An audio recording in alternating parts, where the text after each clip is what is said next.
Fala, povo de Deus, 10º dia da nossa série, voltando à palavra, Esdras capítulo 10, é o último capítulo do livro de Esdras, e a mensagem que eu quero deixar aqui hoje, na verdade, ela é bem curta, tá bem? Para a nossa reflexão e para colocarmos em prática. Versículo 1, enquanto Esdras estava orando e confessando, chorando, prostrado diante do templo de Deus, uma grande multidão de israelitas, homens, mulheres e crianças, reuniram-se em volta dele. Eles também choravam amargamente. Então, no capítulo 9, a gente se lembra que Esdras se dobrou de joelhos, levantou as mãos e adorou a Deus. Amém? E agora, no capítulo 10, a Bíblia inicia dizendo que uma grande multidão de homens, mulheres e crianças fazem o mesmo ao redor de Esdras. Então, o vídeo de hoje é para falar sobre o poder do exemplo. Você tem um grande poder em suas mãos. E esse poder se chama exemplo. É o exemplo que você dá para a sua igreja, é o exemplo que você dá para a sua família, é o exemplo que você dá para os seus funcionários, ou para o seu patrão, ou para os seus colegas de trabalho, é o exemplo que você dá para os seus vizinhos, é o exemplo que você dá para qualquer um, onde é que você passa. É o exemplo que eu dou, me expondo aqui na internet, falando da palavra de Deus, no Instagram, no YouTube. Amém? É o exemplo que nós damos. É um grande poder na nossa mão.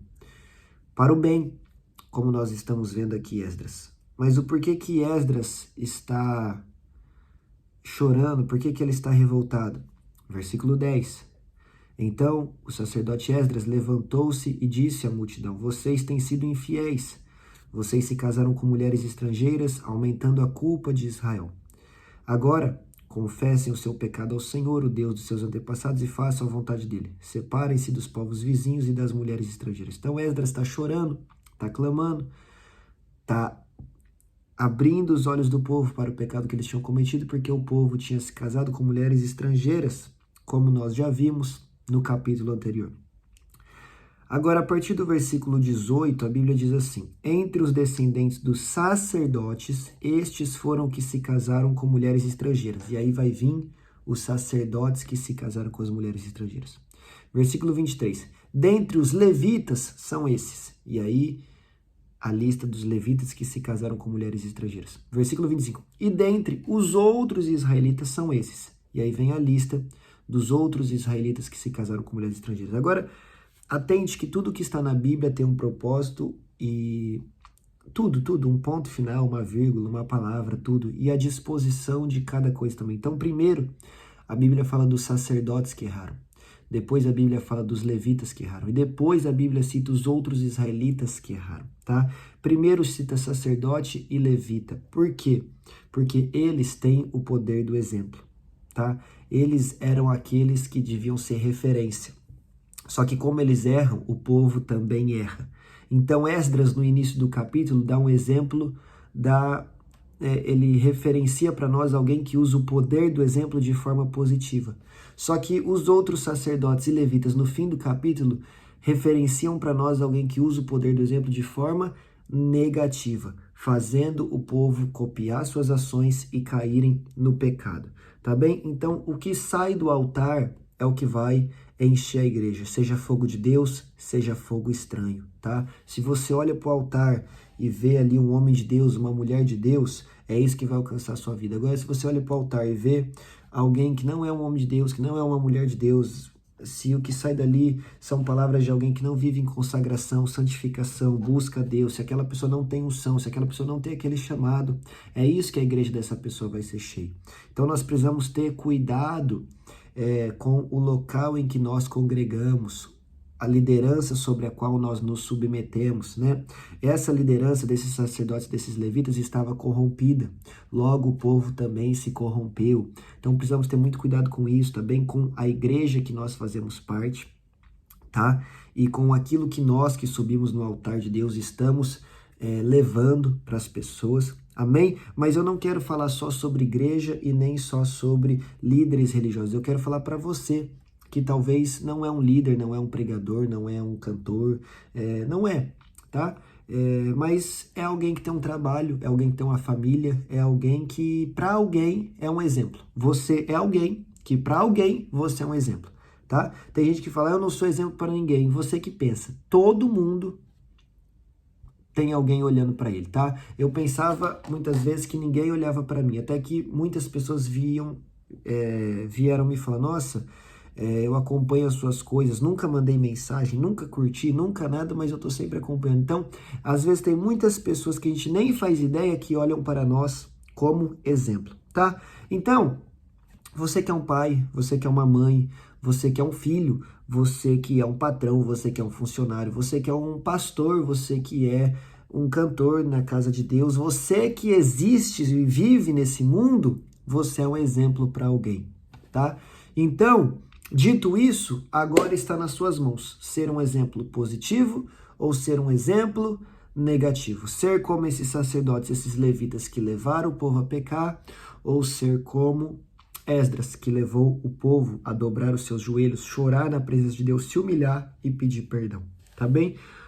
Esdras capítulo 10 encerra nos trazendo essa valiosa reflexão, o poder do exemplo. Existe uma frase que eu ouvi, na verdade, só de pessoas que moram no Rio de Janeiro, não sei se é uma expressão de lá, mas que diz assim, a palavra convence, o exemplo arrasta. Então, se eu apenas te falar sobre algo, talvez eu até consiga te convencer, talvez eu até consiga mudar a sua ideia, mas não quer dizer que eu vou mudar a sua vida e as suas atitudes. Agora, a partir do momento que você me vê fazendo algo, aí com certeza isso tem um poder ainda maior de transformar a sua vida, tá? Então, o exemplo convence, mas a palavra convence, mas o exemplo arrasta. Eu lembro em 2019, na pandemia, quando eu estava aqui em Portugal, morava com alguns amigos, dentre eles o Gabriel, que é um grande homem de Deus.